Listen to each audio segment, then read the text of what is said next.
Today we're going to talk about the German military. And the more I research on the allies of the United States, the more it becomes very apparent, yeah, they're not interested in fighting for themselves. If you go and research anything on your own, you will quickly discover the majority of our allies ain't worth anything. The notion of America has super weak allies is very, very apparent. Anyways, let's talk about Germany. Germany fields 261,700 troops throughout their entire military. They have roughly around 70,000 ground troops that are active duty, and then the rest is spread throughout the Kriegsmarine and Luftwaffe. After further research upon the German military, it became very clear that there are a lot of statements that a lot of the German equipment doesn't actually work, simply because of funding issues. Now with the United Nations, it is asked that you have 2% of your GDP fund your military. Germany only uses about 1.2% of their GDP to fund their military. It actually goes out of their way quite frequently to ask the United States to fund it. Now let's discuss the German Luftwaffe. The German Luftwaffe roughly fields 465 aircraft with a personnel of 27,000 troops. They use European Typhoons that are meh. They're decent. They're not bad. They're not great. They're meh. And stating yet again, majority of their equipment turns out doesn't actually work.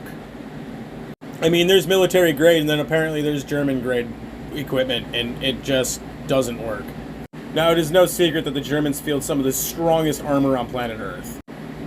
The Leopard 2A7 main battle tank is one of the, if not the best tank on planet Earth at this very moment, followed behind the British Challenger, the Israeli Makarov, and the American Abrams. They also have what's known as the Puma, which you can see down at the bottom, which is notoriously known as the most lethal armored personnel carrier on Earth.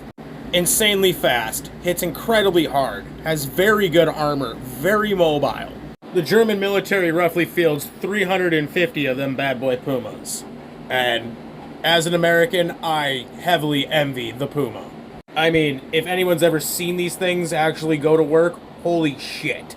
Now for the Leopard Tank, the German military fields 266 of these, but only 107 of them are reported to be operational as of right now.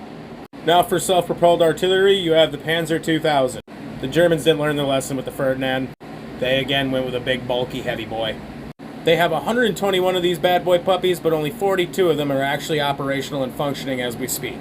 Now for engineering vehicles, they have roughly around 270. The whereabouts of whether they're working or not are not really stated. It's now a question you have to ask with German equipment, is it working? Now for helicopters, they have roughly 180, and yet again, doesn't really state whether or not they're working. Next time we'll review a little bit of a larger country, like the English, the Australians, somebody with a bigger military.